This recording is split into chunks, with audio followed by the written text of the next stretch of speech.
A very good afternoon to all of you. I welcome you all to session number 25, our Silver Jubilee session of our travel series Break Free. And today we are lucky to have Mr. Anup Babani and Savia Vaigas, authors of the Bicycle Diaries, with us.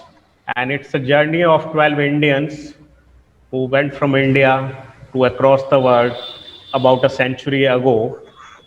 So today we will be listening from Anup about their adventure.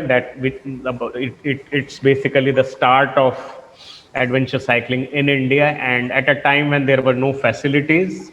So it must have been even more difficult than it actually is right now. And we also have some family members of these Indian riders with us, and we will be talking to them. We have some ex presenters, some future presenters, and our travel coordinator Jyotirmoy Chaudhary, who actually sent me the newspaper cutting in which this book was featured, and the email ID was given. So we wrote to them, and Anup and Savia agreed to come on our show and tell us the story behind this book, how it was crowdfunded, and how they researched about the book for about 5 years. So over to you, Anup and Savia, if you can give a small intro and then we will start the screen.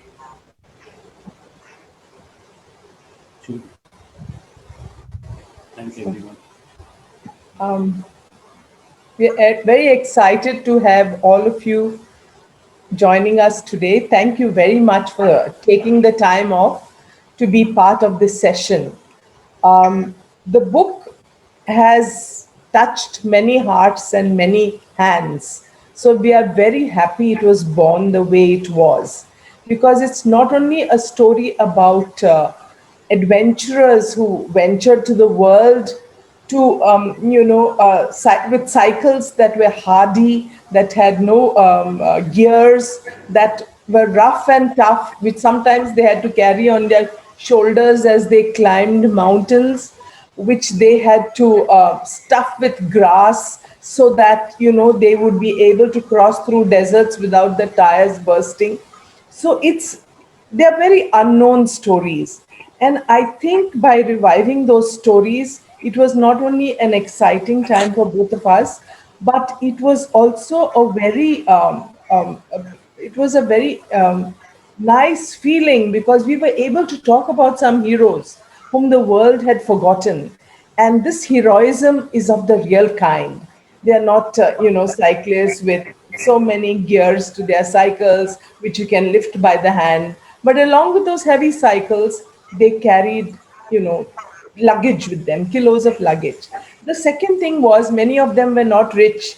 They could even not afford the journey and the bicycles. But at the same time, they followed their hearts and they followed their muscles and rode the world, you know, just to kind of have an adventure at that time. Interestingly, all the boys who took part in these separate journeys, 12 of them. and 12 of them, all of them said, we are doing it for Mother India. So their journeys occurred at a time when also the nascent nation of India was being born after colonialism. So it gave them a purpose to take India to the world, the idea of India, the idea that Indians had not only, people who had an old culture but had strong minds and strong hearts. Because very often during colonial period, Indians were being projected as effeminate. So, these were some exciting things that took place behind the scenes. And again, as I said, a warm welcome to all of you. And we are very excited to be here. We have some of our friends also who are joining us, besides the members of the families of the heroes who cycle the world. We have Sameer Nadkarni, who kind of rendered us doyen service. As soon as he came to know that we were publishing this book and doing self-publishing it, he said, I'll buy 500 copies. So we were able to jack up our order. And in a sense, the book was born unconsciously and, without thinking, uh, through crowdfunding. and that gave it a very nice birth. It was a birth with a bang. So it touched many hands, and I'm an editor and I'm also a writer.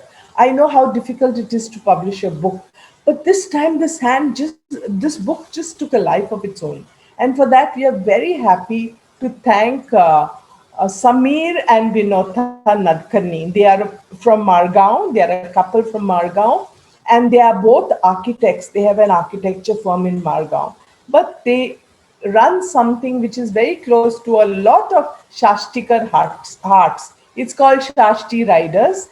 It's a cycling club. Started off in 2007, 17. Samir? 2017.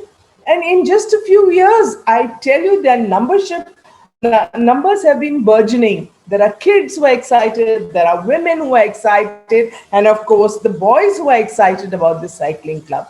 So, in non COVID time, every morning you have a call from a particular center where they leave off on their daily rides. And mind you, they do daily rides of 40, 50 kilometers each day, and also longer rides during weekends. Then they have special rides. Samir will tell you all about it.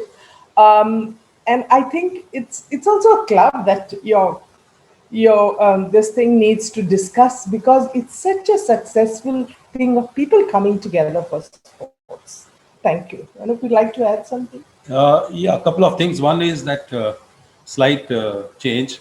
Shasti Riders came forward and they said that they would buy 400 copies, and those copies were distributed to each and every participant of their most successful annual ride, which is a 100-kilometer ride. It's a 100-kilometer ride that they organize every year. And mind you, if they want, this time, because there were restrictions due to lockdown, but if they want, they could have 1,000 participants actually doing 100-kilometer ride, which must be a kind of almost a world record. 1,000 people doing. So they are so popular. That's the kind of popularity that these Shasti Riders as a club has achieved in just 4 short years. Thanks entirely to Samir and his wife Binota, who, as Savya said, are the architect couple, but they are wedded to cycling. And that is one thing. Second thing is that we also have another very important case today, Ariz Kharas. Ariz Kharas is the son of one of the cyclists who travel all over the world. In fact, his father's picture is on the cover page in the center. If that is to be shown, it's on the center, and he's the son. And I think people should ask him questions about his. We have asked him too many questions in the last 2 years or 3 years. We have been just asking him questions, so he's quite bored with our questions. So if people can now ask him about his experiences with living with a global cyclist, that is something that he'll share. I don't know if the others join. Once the others join, I'll also introduce the others. But basically, this is what we have to say about the Bicycle Diaries. It started out as a project of photography. About 5 years back, when we came to know about the first journey, and then from there the second and the third journey, Savya and I decided to first start collecting the pictures. Now, collecting the pictures meant actually contacting the families. And contacting the families meant a huge task, because we didn't know them. And they were not just scattered in India, but they were scattered all over the world. And it took us months to, try to contact them from one small source to other source and to the third one. And eventually, we were able to contact the families. So the first request with them was to give us the picture so that we can organize a photo exhibition. In 2018, we organized the first photo exhibition on the cyclist, which coincided with the festival that we had organized, that festival on the theme of cycling. It was called Reels on Wheels. It was the first ever festival of films on the theme of cycling, in which, again, Shasti Riders was one of the chief collaborators. Shasti Films was our film society, film club, not-for-profit film club, and we joined hands with Shasti Riders to have this festival. At that festival, we organized this photo exhibition, and that festival was interestingly inaugurated by a cyclist, half Indian and half American. He is the only cyclist in an American side. Now he's officially an American citizen. He's the only American who has won an Olympic gold medal in long distance cycling. He won it in 1984.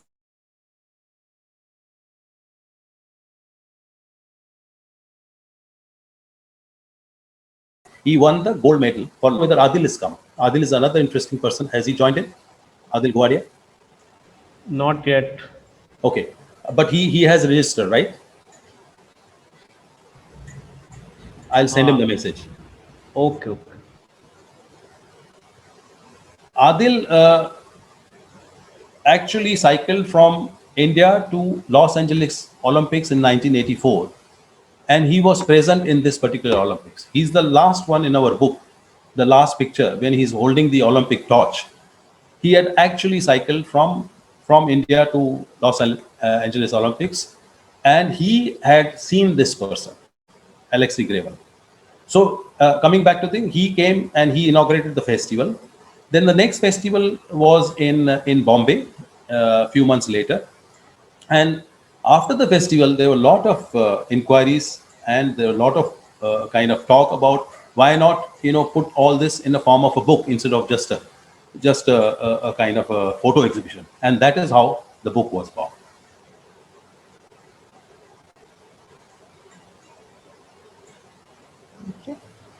Thanks, Anup and Savia. Now I will request Murugaraj to share the screen.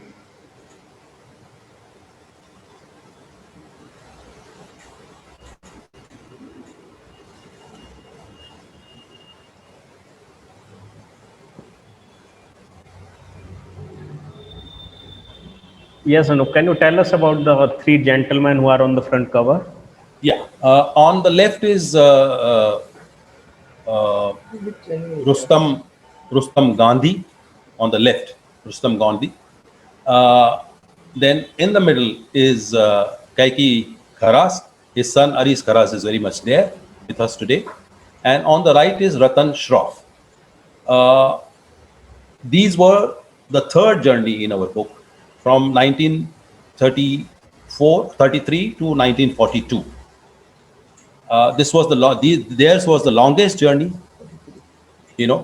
and very interesting journey. I mean, if you read the book, you'll know. These were, you see, one of the things that comes out in this book is that these were the only Indians, just 11 or 12 of them, who were actually riding the streets of world during the World War I and World War II. The first group goes in 1923, just after the World War I is over. So they have seen the ravages of the World War I on with their own cycles, with their own eyes, which I don't think any other Indians saw to that extent. Whereas this group, the third group, and few others after that, actually were cycling during the course of the World War II. One of the incidents that I can tell you is that these three gentlemen, that is Gandhi, Kharas, and Shroff, attended one of the biggest and the historically most well-known rally of Adolf Hitler. Okay, and they were. I mean, we have seen these rallies on films. In films, we have seen the rally. Savia and I, some documentaries and all. We have seen, but when we see them today, we realize that these three were there. They were there in that rally. I mean, these kind of experiences and the way they have written about it in their diaries is amazing, because these boys were not just cyclists. They had very very perceptible knowledge about the world they were traveling. Savi will tell more about that. Why don't you just? They kind of they realized that the world was in the war. They realized what was going on. They predicted the growth of China as a super nation 100 years back, because they were seeing Chinese, the way they were working, the way they were building their nation in that time, and they saw how the world can bring about, miseries in the lives of ordinary people. So all that they have written in their diaries and in their books. And we feel that some of these books could be part of the syllabus in schools, because they were not just cycling accounts. They were historical accounts. They were sociological accounts.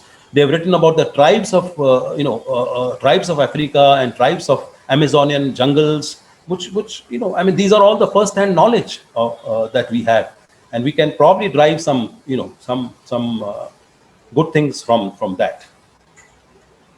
And while they were mere cyclists, they were experiencing a lot of other things. For example, when they went to Russia, Russia was just being born at that time, and they were taken to be spies. So they were kept incarcerated in prison, and everything from the soles of their shoes were opened up to be a check if they were really spies. And how did that happen?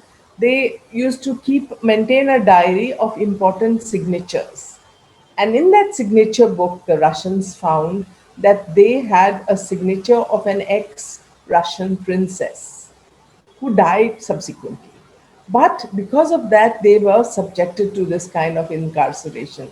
So the accounts are very telling, because for them, they had first hand knowledge of everything. Like Anup said, the tribes, the heat, the difficult journeys, and the way they survived through the difficult terrains. It's amazing. They were so inventive all the time. When they went to Iran, they did a lot of tricks so that they could get money for their onward journey. Like when they were crossing sub-Saharan Sahara desert, they were able to just pick up some little lions, baby lions, and they sold them. And that's how they were able to kind of survive. Then one of the cyclists was a geologist, so he picked up rocks and he sold it to museums all over the world, so that he would get money for their survival. So I mean, we are such planners when we take a little journey somewhere, but the way they kind of stacked everything together and stayed away from India for 7 8 years, and yet had this wonderful experiences of being like global cyclists. Well, there is something to marvel at. People can ask some questions to Aris. He's there. His father is there on the cover page. Aris, why don't you tell something about your dad? You will have to unmute yourself. Aris, you have to. Okay. Can you hear me now? Yeah. Yes, yes, yes. Yeah. If anyone has any questions or any queries, so I would be, if I recall and if I remember the answer, I'm happy to. Anybody has any? Yes. Hasib Siddiqui wants to ask a question. Hasib, please go ahead. Hi, Aris. Hasib here from Ahmedabad. I would like to ask you about the cycles. Were they having the thick rubber tires, or they were the inflatable tubes back then? As I understand that it was 100 years back, and so I just wanted to know, was it a thick rubber ring or No, inflatable? no. In the Dunlop tires with tube, and Dunlop had presented them the tires free. Okay. And did they carry spare tubes and Oh, spare yes. tires along? Oh yes. I don't know how many they must have worn out, because there were no roads. The tire tubes were continuously being exhausted. I'm happy to know that they were Dunlop tires and Dunlop tubes, because I have a 95-year-old brass pump for putting the air in the tires of Dunlop. So it's in my antiquities. I collect a lot of antiquities, and I got that wonderful brass pump. Oh, Thank you very much, Aris. You're welcome, sir. You're welcome. Pleasure talking to you. My pleasure, sir. Yeah. I would also like to mention at this point in time that Hasib Siddiqui is actually our speaker for next week, and he is a world record holder. So Hasib, can you mention what's the world record for? I think it's about the longest painting. Okay, you are showing us but we can't read. Is it a mirror image? Yeah. Well, that was in back in 2010 when we did the Baroda Marathon, and I used to live in Baroda back then. Then I shifted to Ahmedabad in 2011, but we had a body called Baroda Initiative, and we used to give a lot of leverage to Baroda as one of the leading cities of Gujarat. And that point of time, the body decided what should we do to make this an international marathon. It is now an international marathon, although. And so we came up with an idea to, I being an artist myself, we came up with an idea that let's create a Guinness Book of World Record for the world's longest painting. And this one was around 14,700 odd feet. And from Hooter to Hooter in 2 hours, with the Guinness officials very much present at the ground, we collected about 8,000 students from various schools of Baroda, and we did that. Yeah, world's long. And the theme was pollution. Okay. Interesting. Very. So that was a great effort, Hasib. Yeah. Yes, Savia. Is it like a scroll, the painting? I'd love to see it because I'm an artist myself. Well, after that, after I left Baroda, I was not much in touch with these people who were the members, other members of Baroda Initiative. But they have placed it up in a way. What we actually did was it was a huge ground, and most of you being, seniors and you know a lot about the geography, you must be knowing about the Raj era at that point in time. So it was the one of the best palaces in the world, that is the Lakshmi Vilas Palace of Baroda, and it has a Naulaki compound ground. And on that ground, we put a center pole, and we put about 200 poles in a circle, and then we created an asterisk through the canvas. So from pole 1 to the center pole, back to pole 2, from pole 2 to the center pole, and back to pole 3. So students could stand on either side, and that way we did that stuff. Okay. That'll be interesting in trying. Yes, yes, Neera Jain has a question. Please go ahead, Neera. Yeah, so this is for Aries. Aries, do tell us something about your father. What kind of a person was he? Was he very adventurous, different from all of us? I mean, to take off like that and go around the world, he must be a very special kind of a person. I believe so. Well, adventure was there in his blood. It has to be, otherwise you wouldn't think of just setting out. You see, they set out from Bombay. They told their parents that we are going to Udwara, for a visit to the fire temple. And then there they said, from Udwara, they said we are going a little bit ahead and a little bit ahead. And so we'll Delhi, Agra and come. And then now that we are here, let's go to Kashmir and come back, you see. And that's how they just kept on going. And one day they wrote a letter to their parents saying, we are now in Iran. We've crossed Afghanistan. And it's so beautiful over here. So let's see, we might go ahead a little bit, go into Europe via Turkey, that time Constantinople. They said we just want to go to the border, and in Afghanistan, they were the first cyclists. No, the Afghan people had never ever seen a cycle before. So they called it the Iron Horse. So, and they've seen that Bamiyan statue, which is no more. They've actually visited that statue and taken photographs over there with the statue. I don't know whether you are aware of that Bamiyan. Yes. It's gone. It's been totally destroyed by you know who. So things like that, there are hundreds of stories. For 9 years, you can have 900 stories. Thank you. Thank you very much. This is really inspiring. So all you have to do is tell your parents, I'm just going to the Gurdwara and go around the world. Thank you. No looking back. Yeah. No. Hasib has another question for you. Aris Bhai, being all three of them being Parsis, when they visited Iran, did they go to Shiraz and did they go to the Adran and the Agyari there, the original one? Yes, Or- yes. Yes, Yeah. yes, definitely, definitely. The whole of Oh. Iran, they were there for quite a few months because winter had set in. It was snowing. They could not move ahead, and some Zoroastrians gave them shelter in Iran. So they were there in Iran for quite a few months, and they took the opportunity to Isfahan, Shiraz, everything, Tehran. They saw the whole of Iran, and then they moved on. Yeah, but they did get to visit the Adran, the original Adran in Shiraz. Yes, yes, Ah, yes. okay, okay.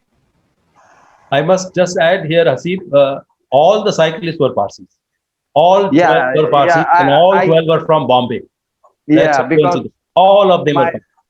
my father and my grandfather grew up in Parsiwad in Bharuch, so I'm very much accustomed to Parsis, and we are here also in Ahmedabad. I do share a lot. Out of the four, three of my best buddies are Parsis, and they are dinosaurs, extinct community. So, so yeah, it's fun. And because I collect a lot of antiques, most of my antiques come from Parsi families.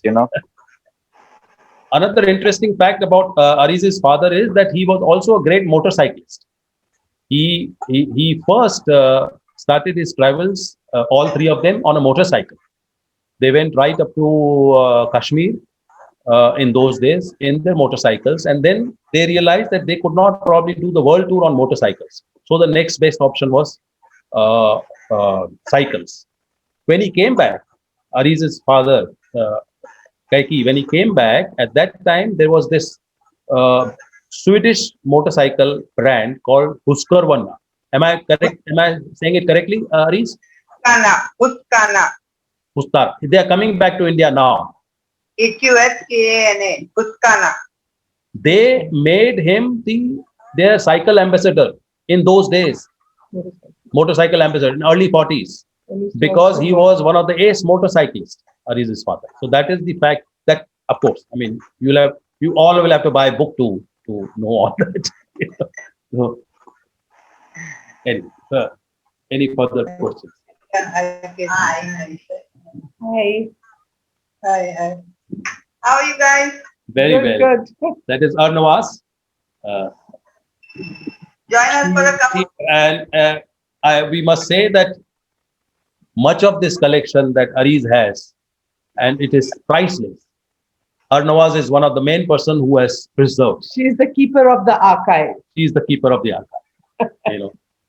So hats off to her. Otherwise, we would not have been able to know about these journeys. True, very true. Yeah, good to know. Murugaraj, can you show the contents page? Because when I looked at it, the headings are very interesting.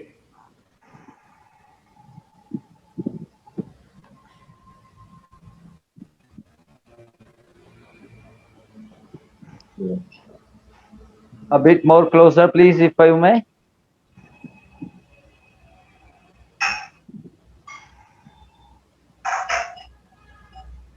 Is it visible now? Yeah. I can enlarge it, no problem. Thank you very much. If you can just shift it to the left. Yeah, that's brilliant.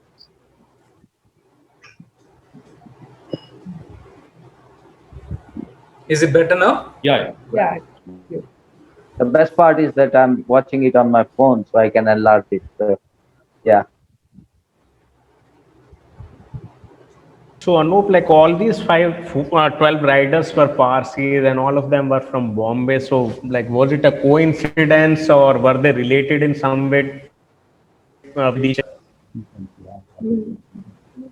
I mean, they would have known each other because Parsis are a small community. They were not related, but they would have known each other in some way or the other. Maybe they came to know about each other after each other's journey. But the fact was that, Parsis as a community were very close to British, the ruling British at that time. And they imbibed their kind of culture. They imbibed, they were very well educated. and they also imbibed their sense of sportsmanship. So they took to cycling much easier and much earlier than other communities. I mean, Aris will tell something about that. So that is one of the reasons that gave them an upper hand in planning these journey. The second thing, which comes across after we wrote the book, is that Parsis come across as a very adventurous people. You know, the general impression is that Parsis are not very adventurous. They are very kind of whatever, I don't know, very weak or what. All that is, is shattered when you look at this book. The kind of journeys they did, which no other community, undertook these journeys. So it was both. It was a sense of adventure as well as the kind of some kind of advantage to them, because they were they had imbibed the British culture. They had imbibed their way of they were there. For first cricket team, for example, in Bombay was all Parsi cricket team. So they were many of the wrestlers in Bombay in that period were all Parsis, bodybuilders and wrestlers. So they were quite. If I may, rather than adventurous, Parsis are very inquisitive. Very inquisitive. That is the right word. Okay. Quite distinct. Aris will say something about that. Maybe there was a virus, adventurous virus, among all the Parsis, and a good virus, which made all the Parsi boys very adventurous. So we'll have to. Yeah. I'll have to send a email or WhatsApp my dad and find out. I think also they were inspired by the stories of a Britisher who came to give a lecture, right? Yes. Yeah. Who had walked the world.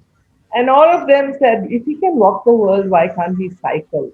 So, that was the germ of the idea, how they started on that journey.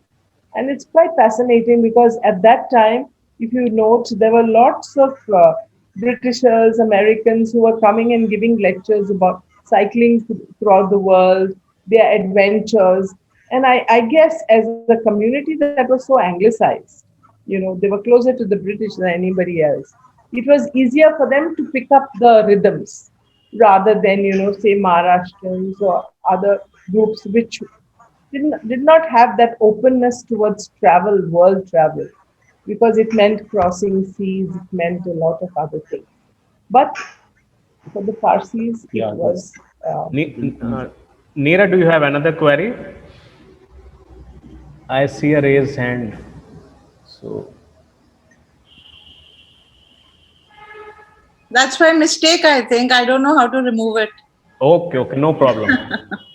So Neera Jain is actually the editor of a book which has been brought out by India's cycling community, Cyclop. The book is titled Take Off, and our last session was with her and with the other speakers of the Cyclop community. One of them is present among the participants, Mr. Charan from Bangalore. So Charan, if you are a journalist and you will have a lot of questions. If you have any questions for our main presenters or for Aris, please go ahead.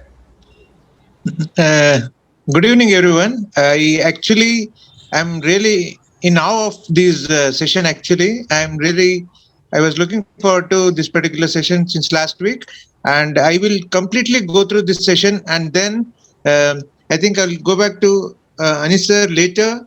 I'm also put up in Bangalore. Maybe we'll connect it later, and I have lots of questions, but I have to get enlightened with the basics of the contents of this book.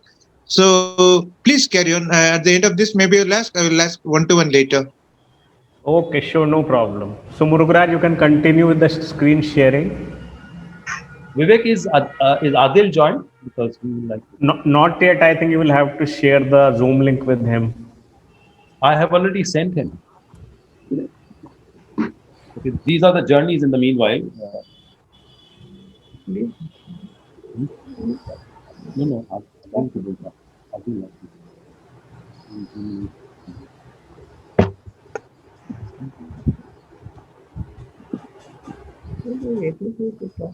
it. Yeah. This is that. The next picture is Adil. I think that is Adil in 1984 after he finished his journey to to US on a cycle. Adil is also a very good friend of Aris. Aris, where is Adil? You have any idea? He said he will join. Bangalore, but he's in quarantine right now. Yeah. Okay. Uh, Bangalore is in a little bad shape right now. The whole of Karnataka, Right. right? And he was. I Murugavel, did- can you go back to the previous slide, about that global rights? Because Anup, I think you need to tell us something more about all the 12 riders Yeah. and The first ride, I will just take for my page of the book. The first ride was these six cyclists who left Bombay in 1923, and their names was from left to right is Hakim, then Bamgara, Kapadia, Bappa Sola, Pushkanwala, and Hatira. They left in 1923, and three of them dropped out midway. Uh, the first one to drop out was Kapadia, who came back from Iran. He reached Iran, and after that he came back because his father was not well. The second one was Pochkanwala, who returned back from London for the similar reason the father was not well. And the third one was Hathiram, which is extreme right. Uh, Once he reached USA, he dropped out of the group and stayed in USA. He became a US citizen. The other three, that is Hakim, Bamgara, and Bapasola, completed the entire journey. They came back to India. That is the first journey, which was 71,000 kilometers, and it was about almost 5 years. The second journey was Primrose Dawar and Satwajanik. Now this is an interesting journey because Dawar was an Indian and Satwajanik was a Austrian. Dawar left Bombay in 1924, just 4 months after the first group had gone.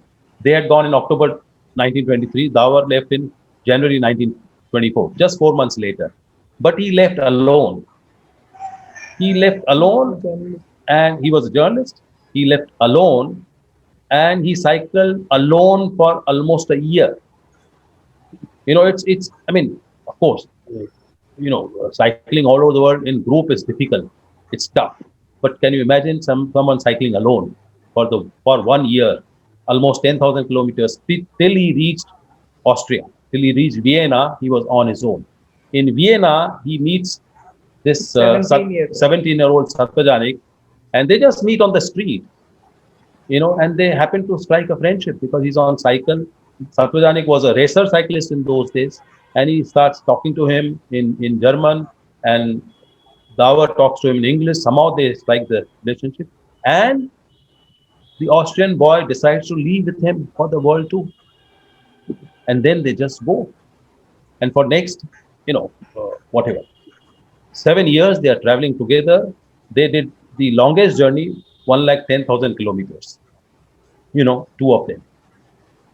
When he came back, Dawar, because there were no at that time there were no what is called the goggles. He could not wear goggles, and he traveled through. They traveled through Sahara deserts and mountains and all. He lost his eyesight. He died as a blind man. Primrose Dawar. The third group, of course, as we told you, is Gandhi, Haras, and Shroff. They left in 1933 and came back in 42, cycling some 84,000 kilometers. This group had very many experiences. I mean, as I told you, they kind of attended Hitler's rally. They went to Hollywood, met Hollywood actors and actresses of those time, and they numerous other experiences that happened. Then the fourth and fifth are these two young boys. They were the youngest, and they both decided to do solo journeys again. And their idea was to, since everyone earlier, all the others earlier had gone from west side, that is from here to Iran, from Iran to Turkey, and to Europe and onwards. These people decided to do it the other way, go from here to Australia, and then from Australia towards east, Japan, China, Indonesia, and then reach Europe and UK. So they did the what is called the reverse journeys, both of them, but both of them solo. One of them, the first one, Miss Modi, Jamshed Modi, came back after some three years, but the last person, Wazir Dar, he got stuck in London, and because London was being bombed at that time, the World War, he got stuck in London, and then he stayed back. So these are briefly the 5 journeys that we have, chronicled in this book.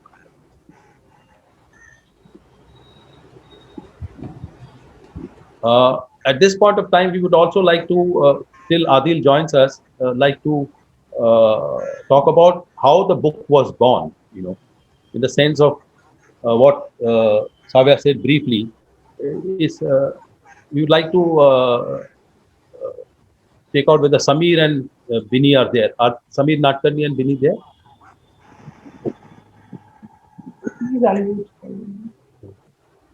No, I don't see them.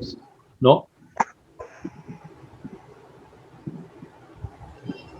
He was there. I could see him earlier. Yeah, he was there in the beginning, but now not now. Even James is not there. So till they come back, you will have to give your version of the process. No, but in the meanwhile, if you have some questions, anyone has questions, we can, I have a query. Like in those times, were these official requirements of passport, visas? Like were they there, or one could go without these documents? Because traveling so many countries for so many years requires a lot of planning and paperwork. So how did these people manage that? They had passport. At least my dad had a passport at that time. Of course, I think it was a British passport. But visas were not. Visas were at the border. You go to the border of the country and you tell them that you want a 1 month visa just to cross over the country. And then if you don't manage to cross over the country in 1 month, you overstay 40 days, and when you are leaving the country, you again beg for another 10 days visa. Say, I'm sorry, but my cycle broke down, or for some reason I could not leave the country. And you cross over into the next country, and at the border, you again beg for another tourist visa. Yes, Mr. Hirakkar. Yeah, Vivek, to answer your question, all of them had British visas. That's right. They were not Indian visas. So since they had British visas, British passports, they could travel all over without. Like today, if you have an American passport, you can pass through a number of countries without visa. For example, you can go to Chile without visa. You can go to Philippines without visa. Number of countries you can go through without visa. Similarly, with a British passport, they could go through these countries. You're and right. Otherwise, and most of these countries were British dominions. Is it Dhruv? yeah. Hi, Vivek. Yes, Dhruv, you were speaking something. The Indian passport in the world, even today, so it's very difficult to travel. With Indian passport, it's very difficult to travel. It's very At that time, the question of No, he's talking about now. No, because they had the British passport, their travel was, made much easy than if they would have been an Indian citizen. half the world was ruled by Britain. Exactly. Visa problem. So it looks like Dhruv has some connection problem. We can have queries from other participants. Sudhanshu Verma.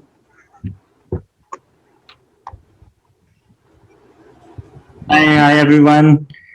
Hey, So wonderful session is going on because I actually wanted to always plan for this kind of a tour where I just leave and when somebody asks where are you exactly, I would say I'm just in the neighboring state, and that's how I did my Jaipur to Kanyakumari trip.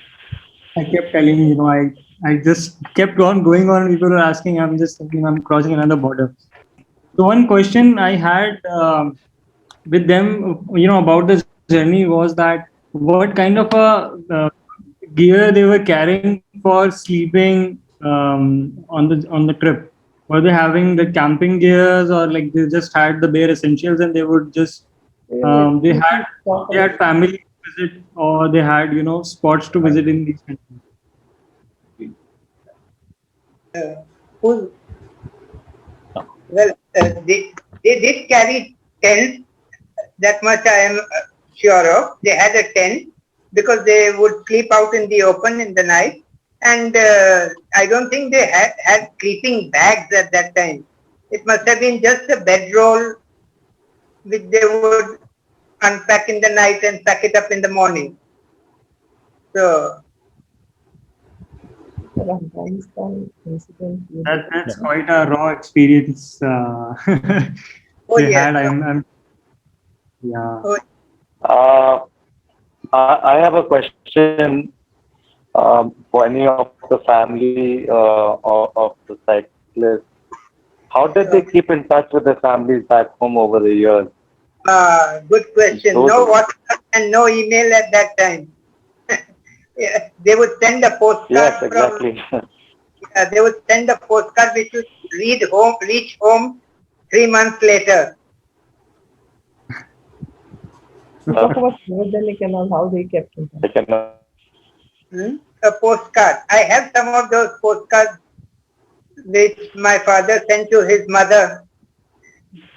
And after 3 months, the mother would know that her son is still alive and fighting.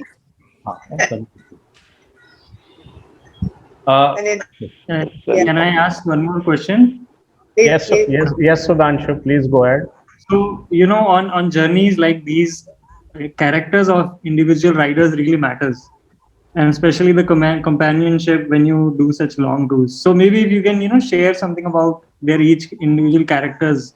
If somebody was more funny, somebody was, more driving towards reaching the goal or something like that. If you have any story in mind which you can share about their individual characters. They had one common story and one common goal, and that was we are going to see the whole world and then only come back home. That was the underlying story which they didn't deter from.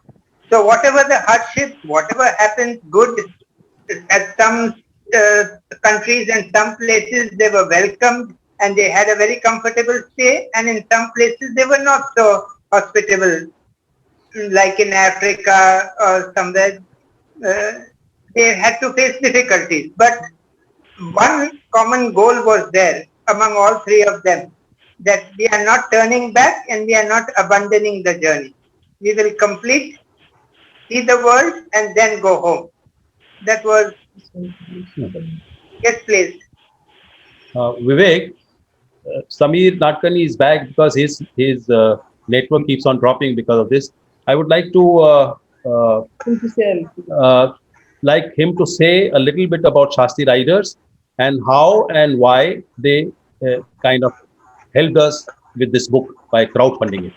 Samir, kindly just tell about Shasti Riders and about your... Thank you, friends. Shasti Rider is a cycling club which was formed in 2017 by few, like 2-3 passionate riders. And the main objective of forming this club was to motivate people to cycle and make this sport more popular in Goa, specifically in South Goa. And we wanted people to make people healthy for their health and happiness. But within 3 years, we have really achieved something. And we are almost like 300 members now. And we ride regularly. In fact, we ride almost like 30 to 40 kilometers every day. And on Sundays, we ride around 100 kilometers. And we were successful in making this sports more popular in South Goa. And that was our main objective. And we have seen during this COVID time also, people who have cycled with us regularly for past 1-2 years are least affected by this pandemic. So our main objective was that, where we have succeeded in doing that. You also developed the fast track cycling route. What about the racing cycling that you are now developing? Atkani? Yes. Another thing is we have started with Sashti Racing, and we have our own racing team. But the main thing about this racing team is, like, because the cycling is a more expensive sports, our local boys, like village boys and all, they were not they didn't have access to this sport. Actually, they were really talented. They had born talent in them to participate in a competition. So we have provided them. We have actually selected few of them under our talent search program, and we have given them. We are helping them. They don't have to spend anything from their pocket. In fact, these children are coming from a very poor families, and we have provided them with a cycle, coach. We look after their diet, and they have been doing really well. There are 5-6 boys, and they have now participated in a lot of competitions, and they have really shown their talent in all these competitions. Actually, we are very happy for them. I would like to add something more about Shasti riders.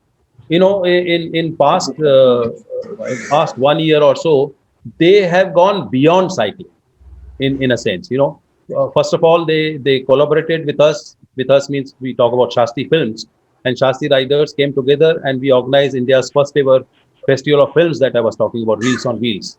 After that, it was again Shasti riders who bought 400 copies of the book at a pre-publication price, of course, discounted price, but that helped us publish the book. Otherwise, we would not have been able to publish a book. I mean, so that is why we call this the first book on cyclists, which has been crowdfunded by cyclists themselves.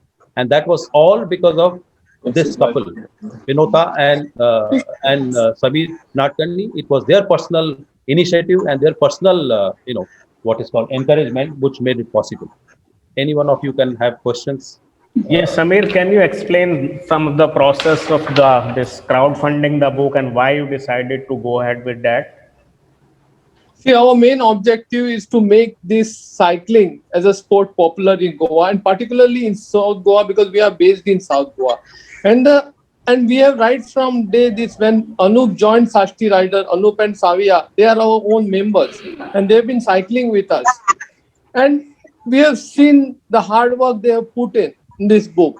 We just wanted to in fact, this book was launched at our signature event called Sashti 100. This is the most popular cycling event in Goa, not only in Goa, but the states, neighboring states also. We have almost, this time we had registration, we had to stop the registration at 400. Otherwise, we would have crossed almost 1,000. We would have easily touched 1,000. And we wanted Anup to release his book at our function. And in fact, few of us contributed and purchased 400 copies from Anup and gave it free for each and every rider who registered for the event. And we are really looking forward for more such books from Anup and Savi. And we are definitely going to help in whatever best way possible to us. Thank you very much, Samir and Vinny. This kind of initiative is quite unique, because you have a community kind of initiative where people are coming together for cycling, for health, and it's driven by the community and the community holds it together. Similarly, publication of this book, it's not by a publishing house or something, but it is written by individuals, and because the theme is interesting to a group of people, they all align and contribute towards it. So I think it's a very unique kind of experiment, where things which may not be possible otherwise are made possible by the community that rallies around itself and, develops an initiative which benefits everyone. So I think for that, we really deserve to kind of And highlight. one more thing I would like to highlight is now the Sakshi Rider is no more a cycling club. It has become a family. Even during COVID time, we have been helping one another, helping their families. It is more like an extended family now. It is not there is no involvement of any sorts of money. We don't take any contribution. There is no registration fee or anything. So only well-wishers contribute who are interested in cycling, who feel like doing something for cycling, they contribute and we run this club. Thanks, Samir. That's a very nice initiative, and that's what we are trying to do, like trying to bring a travel community. And within that travel community, we have done a lot of sessions on cycling, and some of our like past presenters and future presenters are there. Dhruv Bogra, he has already brought out 2 books. Sudhima is going to present a session in future, and we have Mr. Abhay Hulikavi also from Pune. He is going to present a session on adventure cycling in July. So we are trying to promote this as much as we can, and with your help and support, I think we can do it on a much bigger scale. But when you talk of crowdfunding, did you run an online campaign, or like how can you explain that process? No, it was just word of mouth, because see what happens, sir, is like we are almost like 300 of us now. Even one member or 50% of the members contribute 1,000 rupees, we can easily collect 1 lakh plus. And people, our members are very, very enthusiastic. They want to do something for the cycling. They know what is going on. And whatever initiative we have started, they have realized now how it is helping them from the health point of view. Not only health, when we meet in the morning, it is really, we call our rides a stress buster ride and immunity booster ride. This is name of our rides actually. When 20 of us meet early morning, we wake up at 5 o'clock, we start our ride at say 5:45, and 20-30 of us meet and we exchange all this, we joke. It is really like a stress buster ride. It started as an all-male group, but now you have an equal number of interested women. I think, Samir, you should tell us how you started that particular. How the woman came into how you got Binny on the cycle and others. She's here. She will tell you.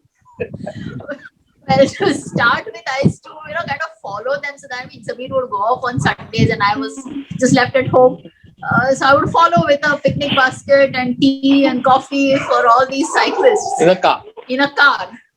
And then one fine day, my husband surprised me with a ladies' cycle. I mean, I was like, I'm not going to sit on any cycle which has this bar in the middle. And he got this ladies' cycle and no looking back after that. Now she rides 100 kilometers and it's like that. And looking at her, lot of more couples. We have now almost like Anup, Savia, myself, Binny, and like that we have almost like 20-25 couples who are riding with us. Excellent. Keep it up. Now, inspired by the book, we are also looking forward to do this short holidays on cycles, okay, when there's a woman around, she always wants a little more luggage than what a bike can carry. But, keeping that in mind, maybe a 2-day holiday or a 3-day holiday, just take the bikes and go. Now we want to slowly move to adventure cycling. Yeah, Samir, I will say. Yeah, is it Kora? Yeah, please. Yep. Yes, Kora. No cycling club for North Goa. Why is it only in South Goa? we are based in Margao, and both of us are architects, in fact. So now we are like our daughters are married, and there's only 2 of us and a dog. So so now we have dedicated our entire thing for promotion of cycling. You're most welcome to come here and join us for a ride. In fact, a lot of Panjim riders, they come and ride with us. And basically in South Goa, we have better routes. better roads. better roads, better routes. Like mostly it's wildlife sanctuaries and all these things. There's more traffic in North Goa. I have a question for Samir. Yeah. Well, Samir, being a married man myself, are you sure your wife came behind you for the love of cycling, or was she sneak peeking on you? You want her to answer this, or you want me to answer? I skipped the Okay, question. she's here. I She's skipped the question. Not She's the here. women. Answer me. Not for the I love told of you cycling. I'm a married Not at all man. for the love. Not at all for the love of cycling. It was just this. Okay, all these boys are going. Let me take something for them. It's just the maternal feeling. That's it. Nothing She more brought than the kitchen with her. Not only she came, but she brought the kitchen with her. Well, you know, It was more of a support for the cyclist. I have my own doubts. Ride with us. No, I Hasib, ride. I'll tell I you. ride. I'm a Please come to regular Goa. rider. Please visit Goa. At We'll Ahmedabad, welcome we have you. a small club, and I'm very happy that. But cycling doesn't come into my top things that I do. But still, I'm a regular rider. Got cycled at home for a long time. I've been riding, and that's. I agree with all of you who have been talking, especially Anup and everyone, that cycling is the one that keeps you fit. Definitely, yes. And despite working for taking the COVID positive bodies to the graveyards, and also giving them the last rite ghusl as in Muslims do, I have been involved with 25 such bodies, and that's thanks to all these fitness things like cycling that helped me, and I've not contracted it yet. So cycling, salute to all the cyclists around the world. Yeah. And it's one of the best things to do Absolutely. around if you really would like to keep yourself healthy and fit and going fine for a long way. absolutely. So as far as COVID is concerned, as a cycling group, we have been supporting all this COVID, especially from the Sashti community, all the COVID patients, and this we have been providing them with food and medicines and all these things on cycle. And for that, we have got a special permission from collector to go out during the curfew time. Excellent work. Excellent. Yeah, thanks, Samir. And there is a comment by Dhruv Bogra. Like he has written, looking forward to reading the Bicycle Diaries. I am sure the book will do well. I wish more cyclists actually read cycling books. We would all be able to convert our books to mega sellers if that happens. Totally. May I ask Mr. Ariza a question? Mr. Yes, Vivek? Mr. Hirakar. Yeah, please go ahead. Mr. Ariza, I put the 3 questions on the chat. One is, how old were the 3 persons when they took off for the cycling ride? Average age, what was their age?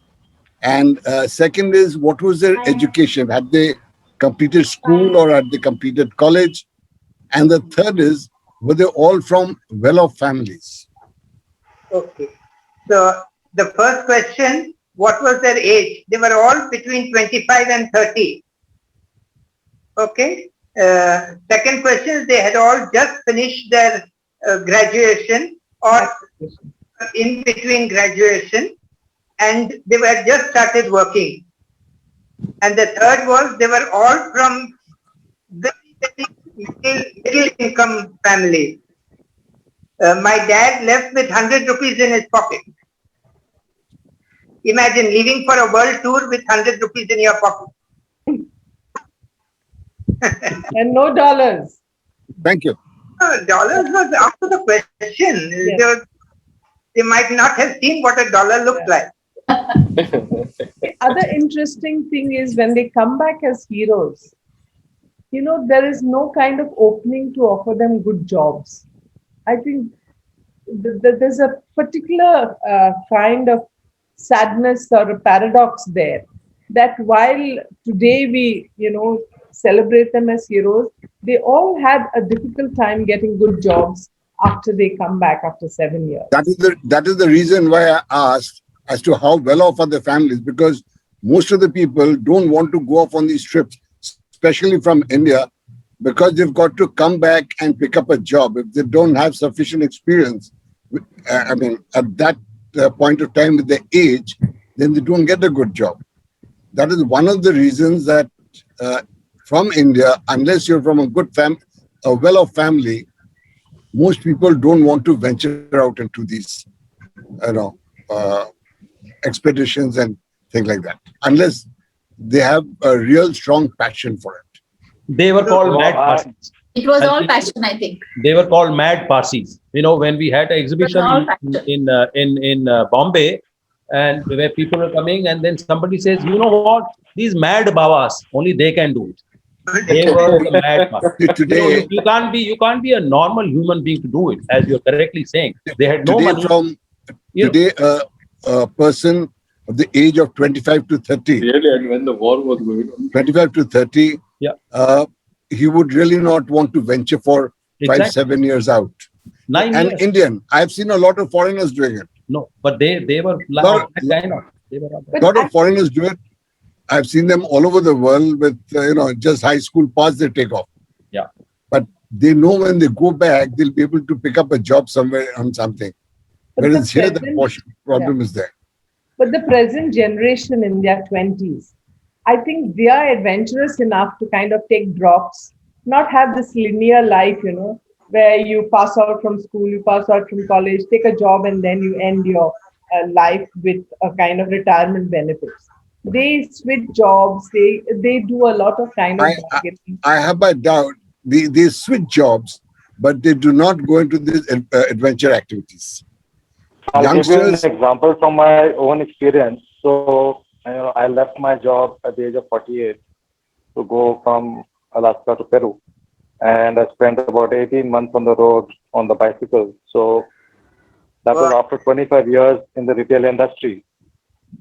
Wow.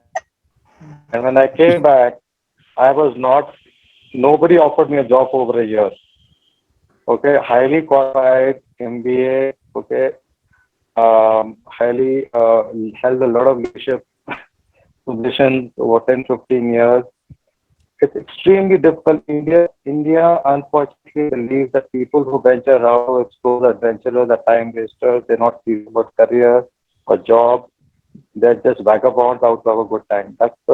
And you can imagine that is the mindset of senior. I guarantee won't be win. So, unfortunately, this is when I came back, I have talks on my journey. can't really make out who's speaking. Yeah, Dhruv seems to have some connection Dhruv here. problems. Yeah. Oh, Dhruv, okay. There is a storm happening here. Yeah, your audio is not clear. Your voice is breaking. I have something to add to Dhruv, I think. So, when I did my tour, I'm just adding a few bit to Dhruv's thing because I myself had a bit of experience on the road. And one thing, people would call me that this guy is an idiot. And I would being called a mad guy, an idiot who is on a bicycle with all the luggage, tent, food, stuff, everything on the bike. And I'm just, going in a direction with just 2,000 rupees in the pocket. And people would just, they would not even talk with me to just say, yeah, pagal hai, he's mad. Why is he doing it on a bicycle? Where But did you this, travel? I did a tour from Jaipur to Kanyakumari through the villages.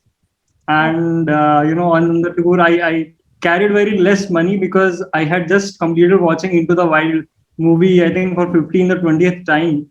And my idea was to just leave with whatever I had. So idea was to not have that materialism thoughts that I need money to travel. Yeah. So just like you said, the guy had 100 rupees and he just left. The driving force was just to leave, and not care about the money. And until now, I tell people that when I reached at my destination, I had more money than I started with because on the way I got so much love and money. But people voluntarily just gave it to me.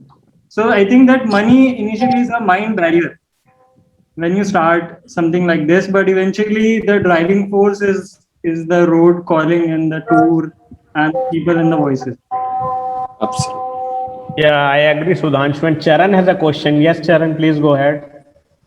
Yeah, actually, I'm really looking forward to the book and get a copy so that I will go through each and every, experience what they have written. Basically, now, after going through this, it's like I'm watching a movie. I'm not exaggerating here. I really was thrilled, and all the war thing and all, and Afghanistan episodes. So, was there no attempt that there can be a possibility of making a movie to capture the essence of this particular adventure?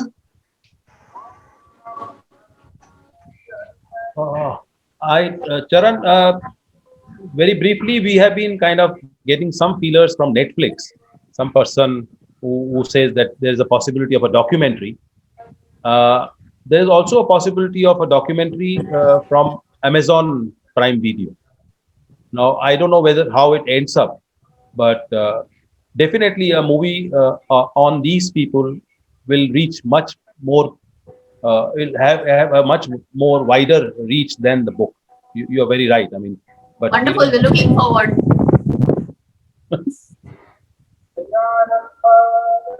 we have. We don't know how. I have a question for Anup. Yeah, Cora. Anup, how long did it take you to compile this whole book together, and did you kind of meet the families? How did it all come about? Actually, Cora, we have sent you the book, but you haven't read it. It's all there in the book. How we met the families and how much time it took us. And it was a very exciting journey. Actually, it was very exciting contacting people. And I tell you, this internet is a great tool. I mean, you can actually reach people even on Moon and Mars. If you try hard. So that was our only means of reaching people. But once we it took us 5 years to do that. But once we contacted them, then they were so nice to open up their, whatever the archive, their treasure of material that they have, because this is a very, it's a very valuable material that they have. Can you imagine? They have signatures of most of the American presidents, most of the British presidents, kings and queens, even Adolf Hitler. So these are very valuable things that they have, and they opened it up for us, which is a great thing. The second important thing is that they preserved it so well. I mean, Aris and his wife Arnabas, you see, they still have the cap that his father wore. They have the camera that they used. They have the binoculars that they use. They all have compass. They have the compass. They have preserved all these things so well. And the diaries also. That's most important. And that is our next project. Our next project is to impress upon the Parsi community, which is very wealthy community. You have Tatas and Godrej and Mistris, and now the new rich is the Aadhar Poonawala and the other communities to create a museum in their memory. I mean, and this is very important to create a museum in the memory of these, because these memories will be lost. Not only the memories will be lost, but the kind of material that families have will be lost. Because who's going to take care of this material? There has to be a central depository of this material. So we have been following up with these industrial houses and pressing them to create at least a small museum where you can actually have all the depository. You can keep this material, say, for all the generations to come. I mean, they have invaluable diaries, handwritten diaries, very beautiful handwriting. But over a period of time, they will all disappear unless you create a museum. So this is our next project: is to see. That sounds interesting. Yeah, that a museum is created. That is what we are working on. And on a more general note, it's nice to lobby for public sculptures on cycling, so that young people get inspired to take to the road. So we are hoping that soon we'll have a public sculpture in Margao, in South Goa. In South Goa, where you see people cycling in a circle in the center of a pool of traffic. And that will be the place from where the Shastri riders will start their ride every morning, the public sculpture. Yes. So that is what we at our level. This is what we are trying to do. We would also like to hear from Mr. Abhay, because he is our future speaker for July. So if he has any thoughts to share on the session. The first thought, of course, was how do I get hold of the book, which is what I was going to ask in the group in any case. Because, having heard and kind of heard about the book, about the way it was created, and of course, the very adventure itself. I mean, I've been doing a little bit of cycling, and I know how challenging it can be if one is talking about doing 50 kilometers, 100 kilometers. Now, to try and do something like what these people did 100 years back on those kind of, in those roads, those cycles, it's unimaginable. I mean, it really would take somebody who is mad to be able to even think about it. So that's one thought that was passing through my mind. The other thought which crossed my mind was when Samir was talking about, holidays and, combining perhaps leisure and adventure and cycling.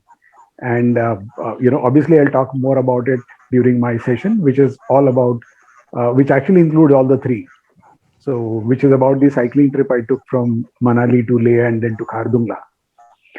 I would actually very, very strongly urge both of them to think about it and do it at some point of time. And I would be more than happy to be with them whenever they decide to do it, because I would love to do it many more times, not just one more time. So, yeah, I mean, and it's good to, see the amount of interest, see the amount of passion is perhaps a very used word, but the kind of passion it really ignites in people when it comes to cycling. Because I think all of us, even though we are now well past our prime, have cycled a lot during our younger days. I mean, when I was a child, cycle was the only means of travel for most of us. I mean, having our own cycle in itself was it was something to be very proud of. And it was a very prized possession. I mean, I remember washing my cycle every alternate day and, keeping it spick and span and all that. So, in some ways, it actually allows you to relive those days. And if you ask me, I mean, I took up cycling restarted cycling about 10, 11 years back. More about it when I speak about my, during my session. But I have found cycling to be very, very, very meditative at times. It really is very peaceful. And the best thing is you can be in a group, but you can still be alone. And it actually allows you the best of both the worlds, in the sense, I mean, you are part of the group, so you get the benefit of being in a group. At the same time, there are times when you can be absolutely shut out from the rest of the world and be yourself and just experience whatever is happening around you by yourself. If for nothing else, at least for that experience, I think everyone should try and do cycling at least some point of time. And, one of the things, Samir, I have a small group of friends who cycle regularly. And one of the things we were planning before the COVID was a trip to Goa from Pune. So I think what I'll do is now I'll keep this in mind, and I'll certainly touch base as and when we plan that trip, so that we could actually come down there and meet with you, and you can meet some cyclists from Pune. Yeah, in fact, Samir should tell you there are a lot of cyclists from Pune who come. And Samir, why don't you tell about people coming from Pune and joining your Shasti 100? We would love to do that whenever it happens the next time. Unmute. Yeah. Samir, you have to unmute yourself. You have to unmute. Samir, you have to unmute. We can't hear you. We can't hear you. Unmute.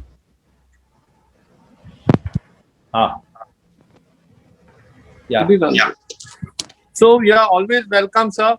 And we can make all the arrangements here for you all to stay and breakfast and lunch and everything. Okay. Oh, that will be so so you kind can of you. join us, and we ride regular. And a lot of people have been coming from Pune.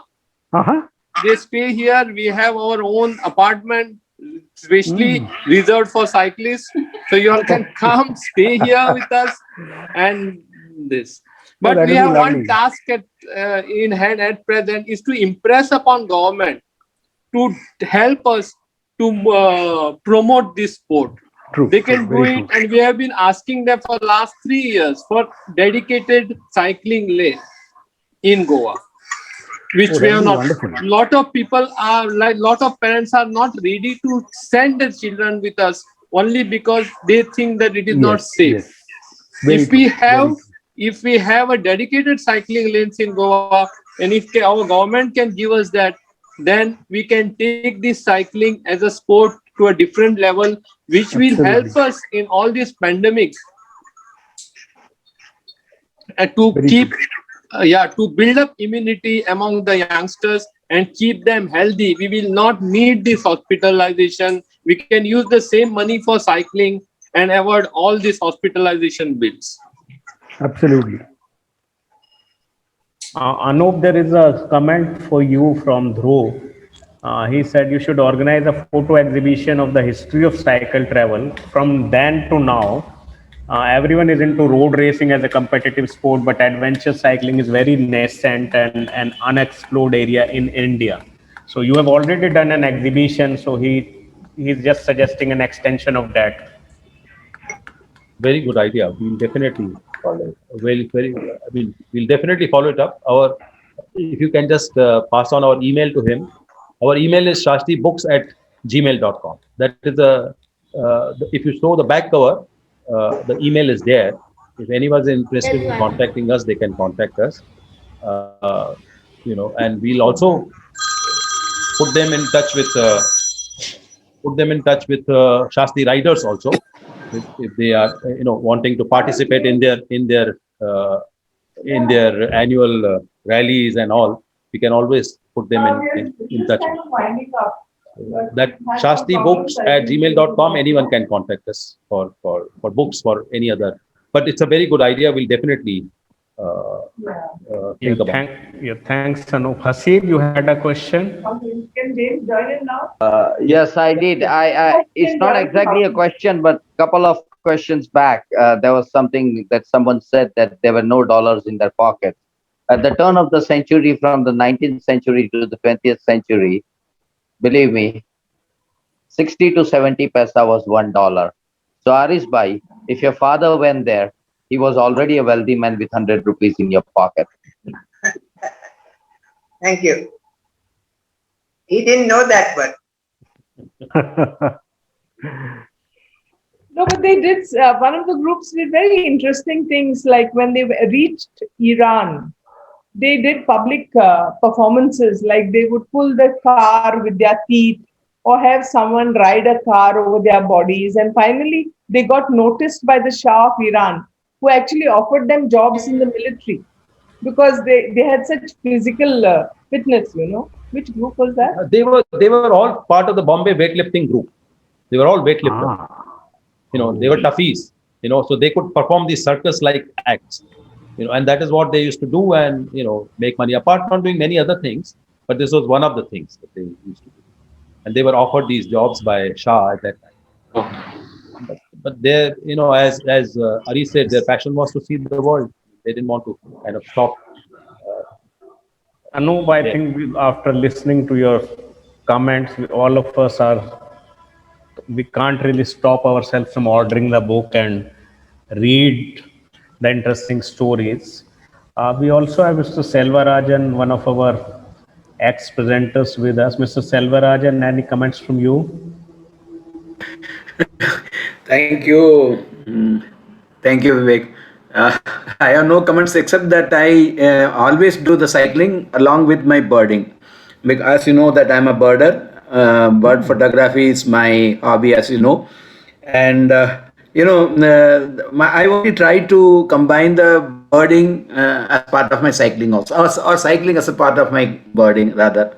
One of the finest cycling which I liked or which I loved and still I remember was the Bharatpur Bird Sanctuary, where they are renting out the cycle from at the gate, and we have to travel around 20 kilometers. And it's really very interesting. But only thing is, nowadays I find it very difficult. If anybody like Samir can give me some suggestion, when I'm cycling along with the binocular, it's not a big problem. But when I'm using my camera, which is 600 mm and all those things, it's very difficult for me to carry it in the cycle. Is there any way of putting it on the bag also is not so good? I have to immediately use the camera and just take the click of the birds. Yeah.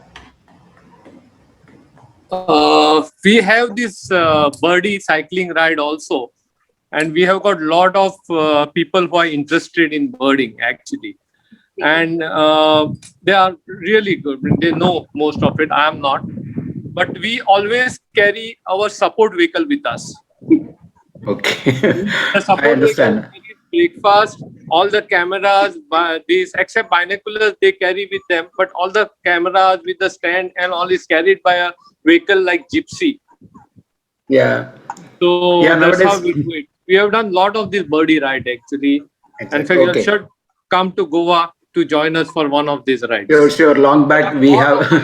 Birds which come in the very close vicinity, around like say 15 kilometers. You will see lot of lakes and wetlands where there are a Yeah. lot of migratory birds here. I think there is another participant, Mr. Murli, here in this group, and we both came to Goa for trekking. Actually, we had trekked around 100 kilometers, and now I feel that I must come for a cycling because Samir is there. Please give me a call. This. Sure. No, it's very nice. Visit us on our Facebook page, Sashti Riders. We spell Sashti as XAXTI. Okay, fine. Sashti, how it is spelled in Portugal. Okay. It is the name of our taluka actually, which consisted of 60 villages. That's why it is 60 Sashti. XAXTI. And one more thing where I was combining my cycling is, eco-friendly vehicles to adapt to the eco-friendly vehicles. I'm an environmental activist. Rather, we used to conduct a street play cum cycle rally always. And I have conducted not less than around 10 to 15 cycle rallies so far. And in every cycle rally, we used to go and have a street play in the Nukkad Natak thing, we used to do it. That was very challenging and very refreshing always. But when I'm hearing that Samir is having such a lot of people who are doing it in Goa, I feel that I must do it in Delhi or some other place also, wherever I am. Rather, it's very interesting. Good. And I really had a good session here, and they were explaining how. But I wanted to read the book because we have not got exactly what is written in that book. Rather, I'm interested in knowing what are those things, because I'm really surprised about the people who have, used the cycles long back when the cycles were not so much developed. Today you got, gear cycle and everything is there. Very easy for us to just take it. Even during the COVID period, we had a cycle rally recently. I was using the, gear cycle, and it was quite comfortable for me to travel. Well, again, Samir, I would like to know whether gear cycle is better for people like me who are above 60, or simple cycle will do for regular cycling. Sir, I am 56. Okay. And I've started cycling just 5 years back, actually. Okay. And I've done my maximum is 600 kilometers. I've done 600, 400, 300, 200 at the age of 50. Cycling is nothing. It's most of a mind game. And once you get used to it, you start with 20, go to 30, 50, 100. There is a mind block at 100. Once you cross 100, you always look at 200. Okay. What so about it is not gear? difficult for you. Hybrid cycle. I don't go for any drop-down handles and all. Straight handle, hybrid cycle, geared cycle is more than enough. Which Anup and Savia they use. Okay, good. And both of them have done 100 kilometers. They are a fantastic riders, and it is not easy to ride because we have got a rolling terrain in South Goa, and they have been doing 50 to 60 kilometers every day. Anup and Savia at their age. So I don't think it is difficult for anybody to take up cycling at any age. Okay, great. That's great. Thank you, Samir. Thank you. Yeah, thanks, Samir. And it has been a great session, although some of our expected participants, they couldn't log in because of maybe connection problems. We wanted to hear from James, who is a... Yeah, he just phoned up to say he'll join, but now it's a bit He late. may have joined. Has he joined, James? No, he joined, but then we lost him again. Yeah. That is because of signals. Bad signals. Yeah. And we couldn't get Purush Dawar also, who is the grandnephew of Penrose Dawar. Yeah. And also Mr. Adil. So maybe we will get all of them in a subsequent session when we do it later. Right now, we will take a break from cycling for 2 weeks. Next week, we will have Mr. Hasib Siddiqui presenting his session, taking us into the wilderness.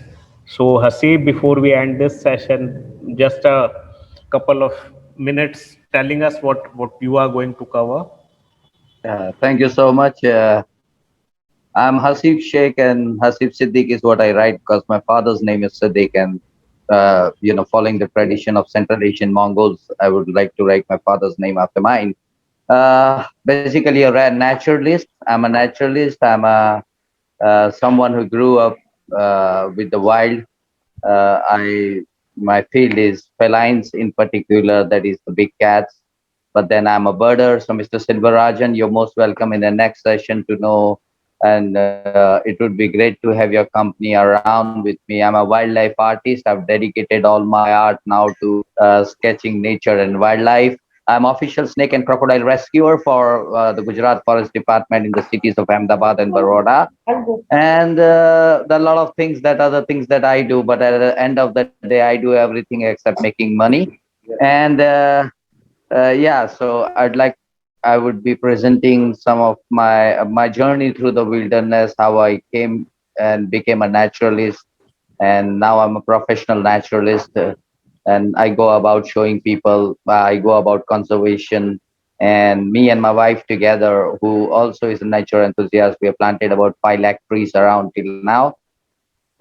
Let's hope and pray that the session comes and you all find it pretty interesting. And till 29, I hope to see you all again, especially after knowing that Mr. Silvarajan on the other side said he was a birder, and he would definitely, I would look forward to his company and all of you together.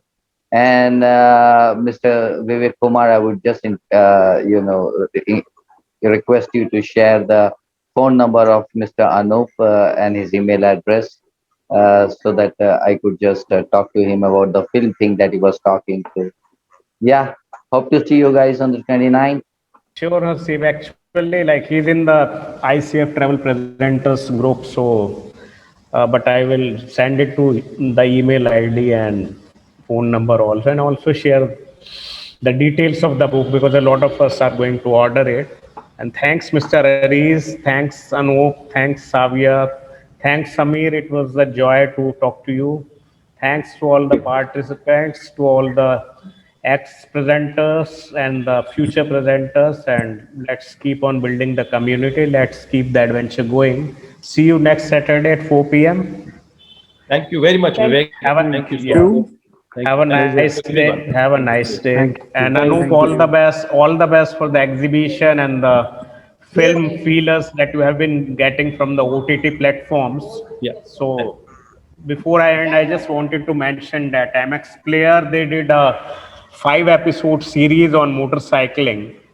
So I feel this is an area, this OTT is an area that's opening up, and I think our cyclists, adventure cyclists, have beautiful footage. Like I have seen some of the footage that has been shot by Dhruv and our future speaker from Pune. I saw a video from him also. So I think plenty of content is available, and as Hasib also mentioned and Sudhanshu mentioned, he is like interested in taking this ahead. So I think a lot of interesting things are going to come up in future. And I mentioned to Samir also that he can promote the books that are being brought out by all the adventure cyclists. Like a copy can be given to the participants. The way it was done with Anup's book, that's the way to like make things go around and make sure it reaches the maximum number of people and the spirit of adventure is like kept alive.